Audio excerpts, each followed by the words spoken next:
Hello students, तो आज हम इलेक्ट्रोकेमिस्ट्री चैप्टर स्टार्ट करेंगे। ठीक है। तो इस चैप्टर की जो सबसे इंपॉर्टेंट चीज है जो आप थ्रू आउट द चैप्टर आप देखोगे वो है ऑक्सीडेशन स्टेट। ठीक है, तो सबसे पहले हम ऑक्सीडेशन स्टेट के बारे में जानने की कोशिश करते हैं। ठीक है।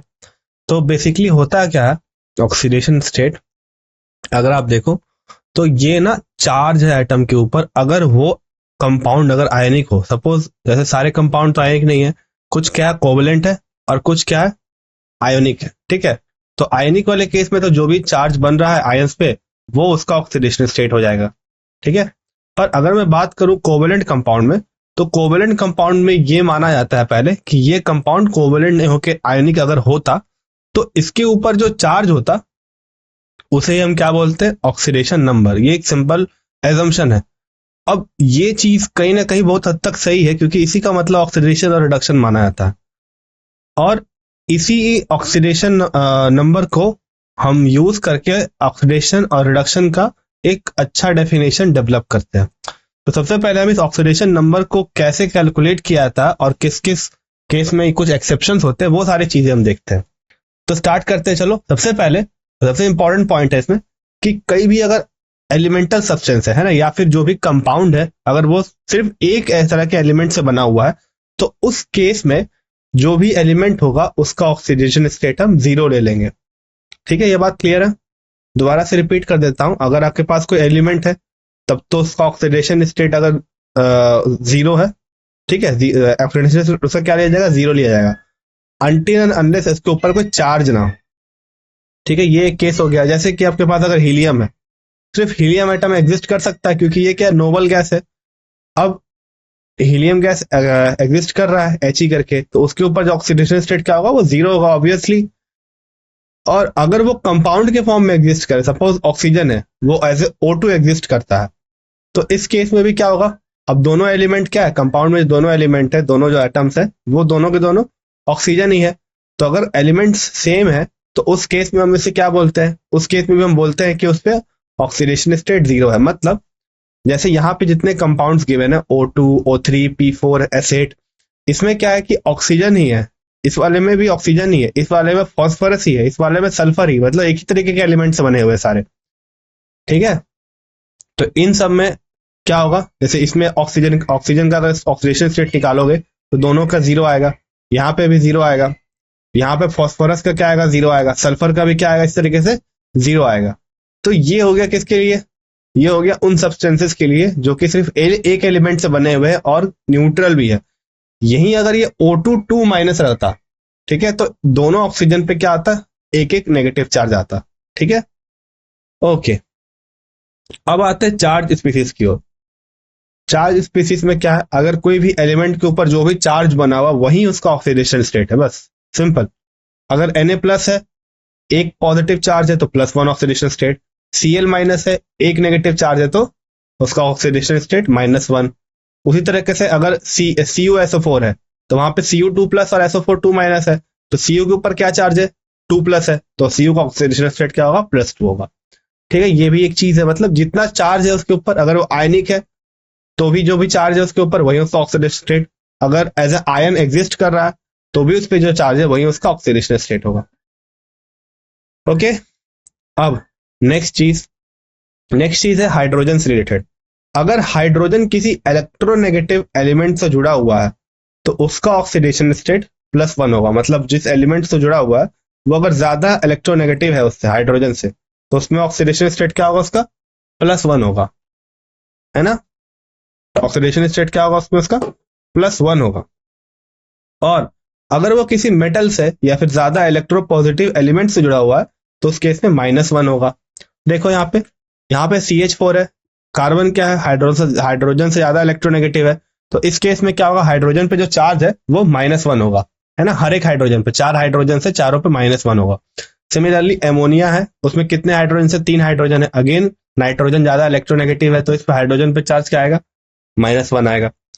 नेक्स्ट क्या है, नेक्स्ट अपना ऑक्सीजन है, इसके साथ भी 2 हाइड्रोजन जुड़े हुए हैं, ऑक्सीजन ज्यादा इलेक्ट्रोनेगेटिव हाइड्रोजन से, तो इसमें भी क्या आएगा, हाइड्रोजन पे चार्ज -1, ऑक्सीडेशन स्टेट क्या आएगा, -1। HCl तो क्या है, एक स्ट्रॉन्ग इलेक्ट्रोलाइट, ऑफ कोर्स ये टूटेगा H+ और Cl- में, और जो इस पे चार्ज आ रहा है, वहीं उसका क्या ऑक्सीडेशन स्टेट, तो इस पे भी चार्ज क्या आ गया, +1 आ गया। अब आते हैं कि अगर वो इलेक्ट्रोपॉजिटिव एलिमेंट या फिर आप सिंपली बोल सकते हो मेटल से जुड़ा हो, तो उस केस में क्या हो रहा है, जैसे कि LiH है, ठीक है, LiH है, LiH के केस में क्या है, सिंपली H प्लस में एग्जिस्ट कर रहा होगा, तो ये क्या हो जाएगा अपना +1 ऑक्सीडेशन स्टेट में होगा।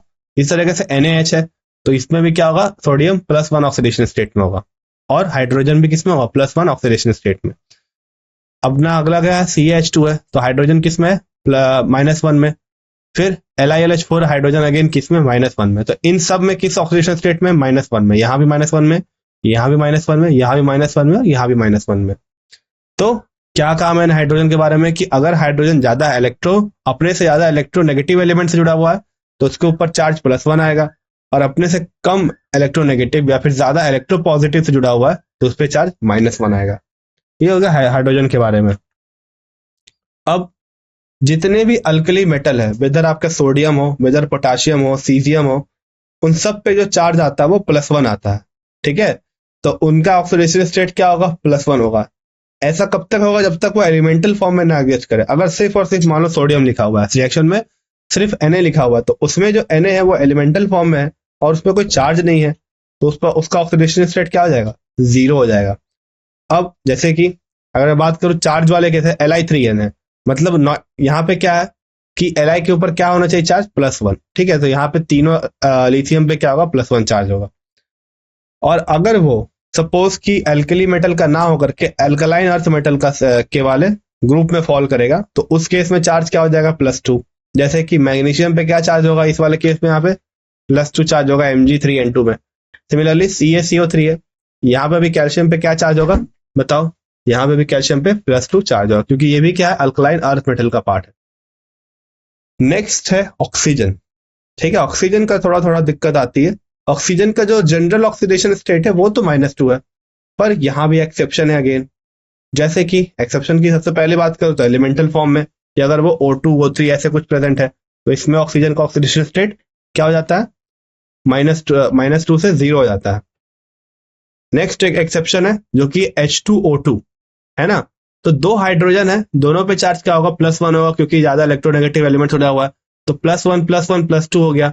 अब इस ऑक्सीजन को कुछ ऐसा ऑक्सीडेशन स्टेट अडॉप्ट करना होगा जिससे ओवरऑल क्या हो, चार्ज न्यूट्रलिटी फॉलो हो जाए। तो दो ऑक्सीजन है, अगर +2 इधर आया है तो इधर -2 आना चाहिए, मतलब ये एक ऑक्सीजन किस में रहेगा, -1 ऑक्सीडेशन स्टेट में रहेगा। क्लियर है चीज, ओके। अगेन ये मैंने बता रखा है, अगर O2 2 माइनस है मतलब पूरे मॉलिक्यूल पे क्या है, 2 नेगेटिव, मतलब हर एक ऑक्सीजन एटम पे 1 नेगेटिव चार्ज रहेगा। क्लियर है, ओके। अब बात करते हैं हैलोजन की। तो हैलोजन के केस में क्या होता है कि जब भी हैलोजन होगा तो वो क्या फॉर्म करेगा, अगर वो किसी ज्यादा इलेक्ट्रोनेगेटिव कंपाउंड से जुड़ा हुआ है तो हो सकता है कि वो +1 अडॉप्ट कर ले, नहीं तो ज्यादातर वो -1 ऑक्सीडेशन स्टेट में रहता है। और यहां तक कि अगर ऑक्सीजन फ्लोरीन के साथ कंपाउंड बनाएगा तो फ्लोरीन रहेगा -1 में और ऑक्सीजन रहेगा +1 में, अगर दो ऑक्सीजन है तो, ठीक है, अकॉर्डिंगली। और ये जो ऑक्सीजन में जो आप देख रहे हो कि जो चेंज आ रहा है वो ज्यादातर कब आता है, जब ऑक्सीजन ऑक्सीजन बॉन्ड बनता है। जैसे कि O2 के केस में ऑक्सीजन ऑक्सीजन बॉन्ड बना होगा, O3 केस में ऑक्सीजन ऑक्सीजन बॉन्ड बना होगा, H2O2 में वही होता है, एक ऑक्सीजन ऑक्सीजन पेरोक्साइड बॉन्ड रहता है, तब क्या होता है उसमें एक्सेप्शन की ओर जाता है, ठीक है। तो ये जनरली कब दिखाया था, जब वो ऑक्सीजन ऑक्सीजन बॉन्ड बनाए। देखो यहाँ पे एग्जांपल से कुछ। अब इन सब का जो ऑक्सीडेशन स्टेट है अगर इनको हम ऐड कर दे तो वो किसके बराबर होगा, चार्ज के बराबर। जैसे कि SO4 2 माइनस है, मतलब पूरे सल्फेट आयन पे 2 नेगेटिव चार्ज है, तो इसका मतलब क्या हुआ कि अगर हम सबके ऑक्सीडेशन स्टेट को ऐड करेंगे तो ये चार्ज कितना आना चाहिए, -2, ठीक है। ऑक्सीजन के ऊपर क्या चार्ज है, 2 नेगेटिव चार्ज है ना, तो 2 नेगेटिव इंटू 4 ऑक्सीजन है। सल्फर को हमने क्या मान लिया, सल्फर का +6 ऑक्सीडेशन स्टेट है, ठीक है। तो ओवरऑल चार्ज क्या आ गया, -2। क्लियर है, ओके। सिमिलरली अगर SO2 की बात करें तो एक ऑक्सीजन पे 2 नेगेटिव, तो 2 2 4, कंपाउंड को न्यूट्रल होना है, चार्ज क्या आना चाहिए, 0 आना चाहिए, मतलब सल्फर पे क्या है, +4 चार्ज है। Okay, so this is the way of से कैलकुलेटिंग द ऑक्सीडेशन स्टेट। अब आते हैं रेडॉक्स रिएक्शन की तरफ, ठीक है। रेडॉक्स रिएक्शन होता क्या, तो हमने जो डेफिनेशन पढ़ रखी है शुरू से वो कुछ नॉन डेफिनेशन अगर मैं बात करूं तो ऑक्सीडेशन किसे कहते हैं? अगर ऑक्सीजन कोई अगर कंपाउंड अगर ऑक्सीजन एक्सेप्ट कर रहा है तो उसे हम ऑक्सीडेशन कहते हैं, या फिर अगर वो हाइड्रोजन लूज कर रहा है तब भी हम उसे क्या कहते हैं? ऑक्सीडेशन ही कहते हैं, है ना? ओके, ये एक चीज हो गई। और रिडक्शन की बात करूं अगर, तो अगर कोई कंपाउंड ऑक्सीजन को लूज कर रहा है तो वो रिडक्शन की ओर जा रहा है, और अगर हाइड्रोजन को गेन कर रहा है तो भी वो रिडक्शन के लिए जा रहा है। अब इसको अगर और थोड़ा सा अगर अच्छे से बोला जाए तो हम ऐसा बोल सकते हैं कि अगर वो कोई ज्यादा इलेक्ट्रोनेगेटिव एलिमेंट को लूज कर रहा हो, ठीक है, ज्यादा इलेक्ट्रोनेगेटिव एलिमेंट को लूज कर रहा हो, तो उस केस में क्या होता है? उस केस में उसे हम बोलते हैं कि वो ऑक्सीडेशन कर रहा है, सॉरी रिडक्शन कर रहा है। और जब कोई वो ज्यादा इलेक्ट्रोनेगेटिव एलिमेंट को गेन करता है तब वो रिडक्शन की ओर जाता है। अब इससे भी जो एक सिंपल डेफिनेशन है वो है इलेक्ट्रॉन के टर्म्स में, कि जब भी कोई कंपाउंड इलेक्ट्रॉन लूज करता है तो उसे हम बोलते हैं ऑक्सीडेशन, और जब भी वो गेन करता है तो उसे हम बोलते हैं रिडक्शन। क्लियर है? ओके, अब देखो यहाँ पे सबसे पहले क्या है, ये रिएक्शन देखो, Na प्लस Cl2 है, ठीक है, और बन क्या रहा है? NaCl बन रहा है, ठीक है, 2 मोल NaCl का बन रहा है ना? तो ये Na क्या है? यहाँ पे जीरो ऑक्सीडेशन स्टेट में है, देखो यहाँ पे जीरो ऑक्सीडेशन स्टेट में है ना, और 2 Na है। अब ये दोनों Na किस में कन्वर्ट हो रहे हैं? 2Na प्लस में, मतलब हर एक सोडियम पे क्या चार्ज है? +1, और 2 सोडियम ऐसे, तो ओवरऑल कितने चार्ज हो गए? +2 आ गए, मतलब इसने 2 इलेक्ट्रॉन लूज किया होगा। तो ये क्या हो गया? इलेक्ट्रॉन लूज को क्या बोलेंगे हम? ऑक्सीडेशन बोलेंगे, ठीक है। तो सोडियम का क्या हुआ? ऑक्सीडेशन हुआ। अब अगर Cl2 की बात करें तो Cl2 भी क्या है? जीरो ऑक्सीडेशन स्टेट में था, क्योंकि ये क्लोरीन एलिमेंटल फॉर्म है, ठीक है। तो ये किस में है? ये भी जीरो ऑक्सीडेशन स्टेट में। अब ये Cl माइनस में जा रहे हैं, मतलब एक नेगेटिव चार्ज बियर कर रहे हैं, मतलब -1 ऑक्सीडेशन स्टेट में जा रहे हैं, ठीक है। तो मतलब इलेक्ट्रॉन ये क्या कर रहे होंगे? ये इलेक्ट्रॉन गेन कर रहे होंगे, ऑब्वियस है। ओके, नेक्स्ट देखो, नेक्स्ट क्या है? Na और O2 का रिएक्शन है, और बन क्या रहा है? Na2O, राइट, Na2O बन रहा है। अब दोनों साइड जो लेफ्ट में जो भी दोनों एलिमेंट है या फिर कंपाउंड है उन सब में ऑक्सीडेशन स्टेट जीरो है, सोडियम का भी जीरो है और ऑक्सीजन का भी जीरो है, और बन क्या रहा है? Na2 and O2 minus, right, Na2 plus and O2 minus. तो सोडियम कहां से कहा जा रहा है? जीरो ऑक्सीडेशन स्टेट से +1 ऑक्सीडेशन स्टेट में गया, तो ये क्या कर रहा है? 2 इलेक्ट्रॉन लूज कर रहा है, इसलिए इसका ऑक्सीडेशन हो रहा है। और जो कि जो ऑक्सीजन है वो जीरो ऑक्सीडेशन स्टेट से -2 की ओर जा रहा है ना? तो ये क्या कर रहा है? इलेक्ट्रॉन गेन कर रहा है। क्लियर है ये? तो क्लियर है ये? ओके, फिर यहाँ पे क्या हो रहा है? सोडियम, सोडियम क्या कर रहा है? सोडियम यहाँ पे 2 इलेक्ट्रॉन लूज कर रहा है ना? तभी तो यहाँ पे 2Na से क्या किस में जा रहा है? Na2 प्लस में जा रहा है। और सल्फर क्या कर रहा है? इलेक्ट्रॉन गेन कर रहा है 2 इलेक्ट्रॉन। तो ये क्या है? इसका इसका हो रहा है रिडक्शन। तो सोडियम का ऑक्सीडेशन और सल्फर का रिडक्शन। तो जो जो यहाँ पे लूज कर रहा है उसका ऑक्सीडेशन हो रहा है, और जो जो इसको यहाँ पे इलेक्ट्रॉन गेन कर रहा है उसका रिडक्शन हो रहा है। अब आते हैं हम सेल में, ठीक है, सेल पे आते हैं। तो इलेक्ट्रोकेमिकल सेल होता क्या है? तो जब भी हम कोई क्या करते हो? केमिकल रिएक्शन की मदद से, ठीक है, जब भी हम कोई केमिकल रिएक्शन की मदद से रिएक्शन कैरी आउट करवाते हैं या फिर उसका वाइस वर्सा करते हैं, तो वैसे वाले सेल को हम क्या बोलते हैं? वैसे वाले सेल को हम बोलते हैं क्या? Electrochemical cell. अब इलेक्ट्रोकेमिकल सेल कितने तरीके के होते हैं? 2 तरीके के होते हैं, गैल्वेनिक सेल और इलेक्ट्रोलाइटिक सेल, है ना? यही चीज यहाँ मेंशन्ड है। If a redox reaction can be split into two halves, it become possible to build a device called electrochemical cells, और इसका वेरियस एप्लीकेशन भी है। क्लियर है ये? अब आते हैं कि ये जो 2 सेल है इलेक्ट्रोकेमिकल और इलेक्ट्रोकेमिकल के जो 2 सेल है इलेक्ट्रोलाइटिक और गैल्वेनिक सेल, इन दोनों में अंतर क्या है? तो अगर मैं बात करूं गैल्वेनिक सेल की, तो इसमें फ्री एनर्जी को कन्वर्ट करके इलेक्ट्रिसिटी प्रोड्यूस करने का काम आ रहा, और ये फ्री एनर्जी किसकी है? स्पॉन्टेनियस रेडॉक्स रिएक्शन की है ना? किसकी है ये? स्पॉन्टेनियस रेडॉक्स रिएक्शन की है। और अगर मैं बात करूं इलेक्ट्रोलाइटिक सेल की, तो इसमें इलेक्ट्रिकल एनर्जी को यूज करके नॉन स्पॉन्टेनियस रेडॉक्स रिएक्शन किया जा रहा है। ओके, नॉन स्पॉन्टेनियस मतलब जो खुद से ना हो उसे हम नॉन स्पॉन्टेनियस बोलते हैं। तो जब भी हमको इलेक्ट्रिकल एनर्जी यूज करके रिएक्शन करवा रहे हो तो उसे हम क्या बोलेंगे? इलेक्ट्रोलाइटिक सेल का एग्जाम्पल बोलेंगे, है ना? अब दोनों में ऑक्सीडेशन हाफ रिएक्शन और रिडक्शन हाफ रिएक्शन गिवन है, और ओवरऑल रिएक्शन गिवन है। अब क्योंकि हम स्पॉन्टेनियस रिएक्शन करवा रहे हैं गैल्वेनिक केस सेल के केस में, इसीलिए ये क्या है, इसीलिए ये यहाँ पे क्या हो गया, यहाँ पे इसका जी लेस देन जीरो हो गया। नॉन स्पॉन्टेनियस कब होता है, जब वो लेस देन, सॉरी स्पॉन्टेनियस कब होता है, जब उसमें लेस देन जीरो, जी की वैल्यू लेस देन जीरो, है ना, क्लियर है, जबकि वो उसका गिव्स टू एनर्जी क्या हो, नेगेटिव वैल्यू दे रहा हो।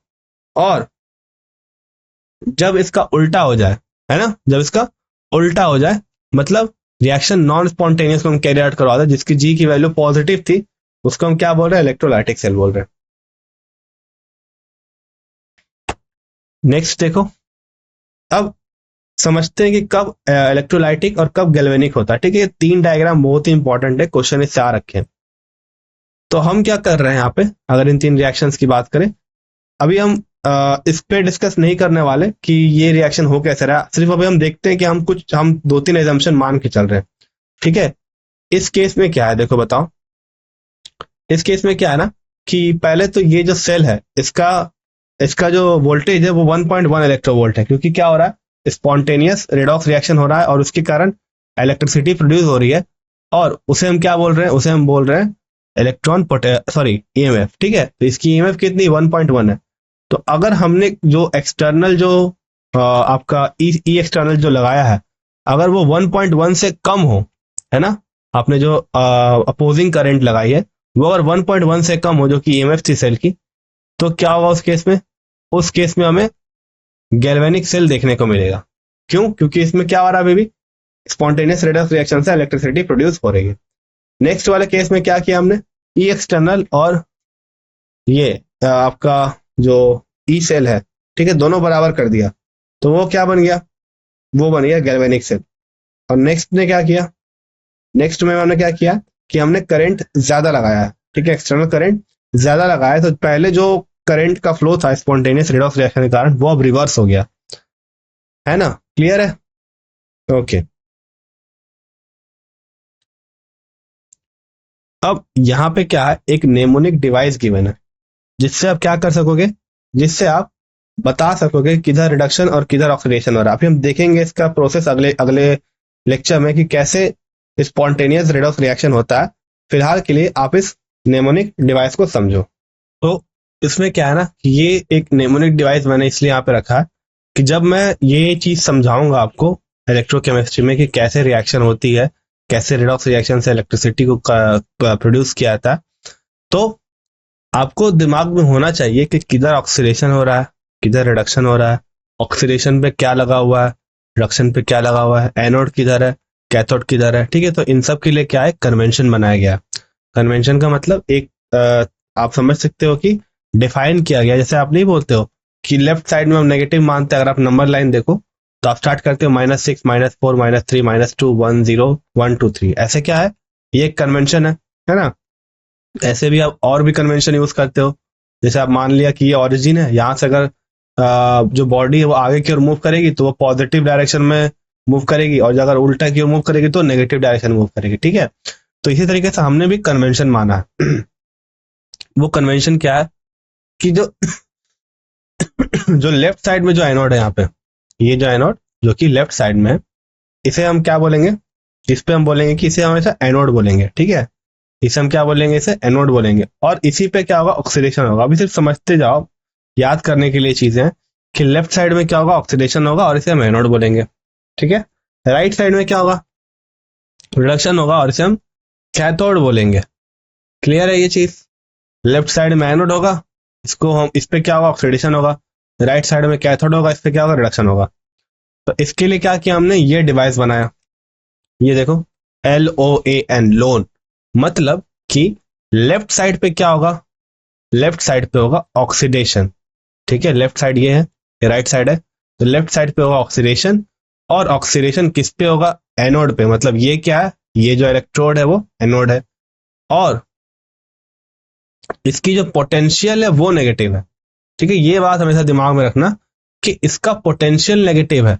पोटेंशियल का मतलब क्या होता है कि ये नेगेटिव चार्ज को अट्रैक्ट करता है तो ये पॉजिटिव चार्ज खुद। ठीक है, ये क्या है, पॉजिटिवली चार्ज है, पर क्योंकि ये पॉजिटिवली चार्ज इसलिए नेगेटिव चार्ज को अट्रैक्ट करेगा, है ना। तो इसको क्या बोलेंगे हम, राइट, समझ गए इस चीज को। तो लेफ्ट साइड में क्या हो रहा है, ऑक्सीडेशन हो रहा है, एनोड पे हो रहा है, और एनोड क्या है, नेगेटिवली चार्ज है ना, एनोड क्या है, नेगेटिवली चार्ज है, और इधर क्या होगा, इलेक्ट्रॉन अट्रैक्ट होगा। अब जैसे ही हम उल्टा किया हमने, अगर हम लेफ्ट की जगह राइट गए तो सारी चीजें उल्टी हो जाएंगी। लेफ्ट की जगह राइट जाते ही ऑक्सीडेशन रिडक्शन में बदल जाएगा, एनोड कैथोड में बदल जाएगा, और नेगेटिव पोटेंशियल पॉजिटिव पोटेंशियल में बदल जाएगा। क्लियर है ये? ओके। नाउ कैथोड क्या होता है, नेगेटिवली चार्ज होता है और पोटेंशियल उसका पॉजिटिव होता है। एनोड क्या होता है, पॉजिटिवली चार्ज होता है और उसका पोटेंशियल नेगेटिव है। क्लियर है? ओके। नाउ द कैटायन क्या होता है, पॉजिटिवली चार्ज आयन होता है, और एनायन नेगेटिवली चार्ज आयन होता है। ठीक है, जो कैथोड जो होता है वो positively charge, sorry negatively charge होता है, पर जो कैटायन होता है वो पॉजिटिवली चार्ज होता है। इसीलिए कैथोड की ओर क्या अट्रैक्ट होगा, कैटायन अट्रैक्ट होगा। उसी तरीके से एनोड क्या होता है, पॉजिटिवली चार्ज इलेक्ट्रॉन होता है, पर जो एनायन होता है वो नेगेटिवली चार्ज होता है, ताकि एनोड और एनायन आपस में एक दूसरे को अट्रैक्ट कर सके। क्लियर है ये? तो ये जो ओवरऑल है इसको क्या बोलते हैं हम, लोन। क्या बोलते हैं इसे हम बोलते हैं लोन, LOAN, लोन। जहां पे L है लेफ्ट, O है ऑक्सीडेशन, A है एनोड और N है नेगेटिव। तो ये था हमारा आज का क्लास, जहां हमने क्या क्या देखा। सबसे पहले ऑक्सीडेशन नंबर देखा हमने। ऑक्सीडेशन नंबर में हमने देखा कि कैसे आपका जो अलग अलग एलिमेंट है उसके लिए अलग अलग केसेस बनते हैं। फिर हमने क्या देखा, रिडॉक्स रिएक्शन देखा। ठीक है, फिर हमने इलेक्ट्रोकेमिकल सीरीज देखी और केसेस देखे इलेक्ट्रोकेमिकल सेल्स की, कब कब ये एज ए गैल्वेनिक सेल काम करेगा और कब कब एज इलेक्ट्रोलाइटिक सेल काम करेगा। लास्ट में इन दोनों के बीच में डिफरेंस देखा। और ये जो सेटअप है, अच्छा एक और इम्पोर्टेंट बात, ये जो सेटअप मैंने बैठाया ये किसके लिए, ये आपके गैल्वेनिक सेल के लिए। ठीक है, ये सेटअप किसके लिए, गैल्वेनिक सेल के लिए। तो ये बात क्लियर होनी चाहिए, दिस इज अ गैल्वेनिक और वोल्टाइक सेल। तो ये जितने भी कॉन्वेंशन है ये सारे के सारे इसके लिए डिफाइंड है। क्लियर है? ये बात समझ में आ गई? Okay, so this was for today's class. With this I end my lecture. Thank you.